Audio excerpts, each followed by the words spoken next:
The first one is the deficit question. What is the deficit? So I want us to suppose that I'm the federal government, and I'm going to spend 10 of these into the economy, and you're going to be my economy.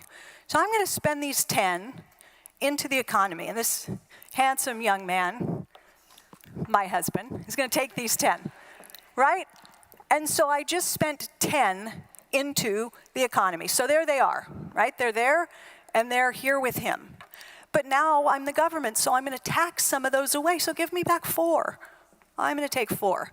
1, 2, 3, 4. Okay, thank you for participating. I have taxed away 4. Okay? So this is a government deficit. That's what the deficit is. It means the government spends more into the economy than it taxes back out. So I did this thing called deficit spending. And my record, my budget, is going to record a deficit, -6, right? That is my deficit. But guess what? The economy has a record as well. And the economy's record is going to show what? +6. Show me that 6. There it is. It's real. That's the surplus that was created as a result of my deficit spending.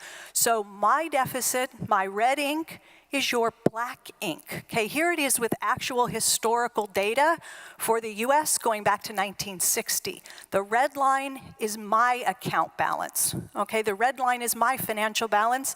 The black line is the private sector in the US. It's all the households. It's all the businesses in the US combined. And what do you notice? I'm almost always in the red. My budget is almost always in deficit. And yours is almost always in surplus. And not only that, they tend to move opposite one another, meaning when I run bigger deficits, you all end up with bigger surpluses, okay?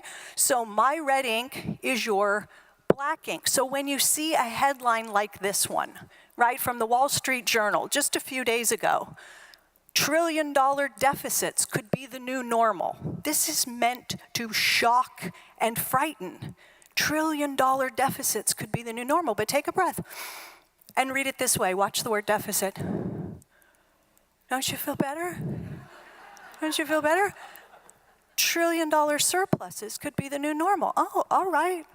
I'm down. I'm okay, right? Maybe that's not a bad thing, is what I'm suggesting. Look at the problem, or is it a problem, from a different angle. Okay, I see a surplus.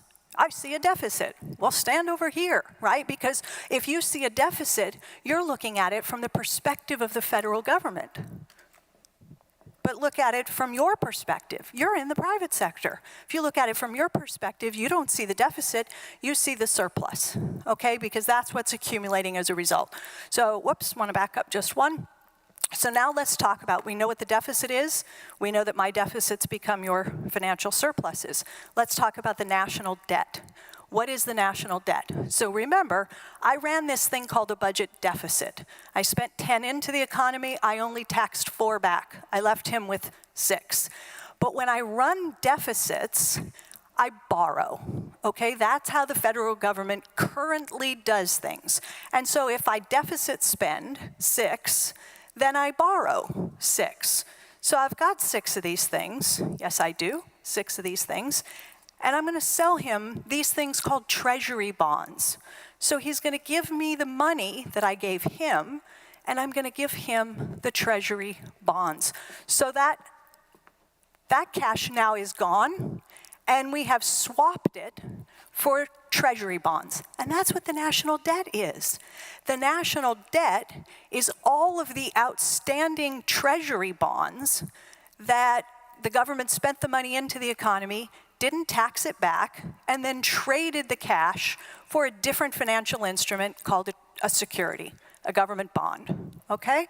So the entire national debt is nothing more than a record, a historical record of all of the dollars that were spent into the economy, not taxed back, and are currently being held in the form of US Treasuries. That's all the national debt is. All right, so if you happen to hold some of those things, they're your assets. They're in your portfolio. If you're an investor, you might have some of those things.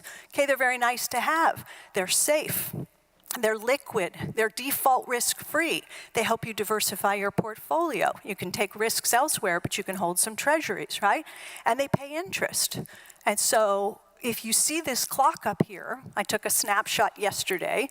So this thing runs in real time, and it's meant to scare people, right? The national debt, tick, tick, tick, tick, tick, tick. Those numbers just keep getting bigger and bigger and bigger.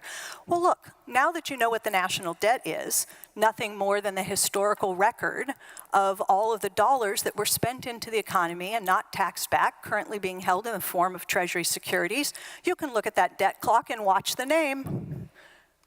It becomes the US dollar savings clock.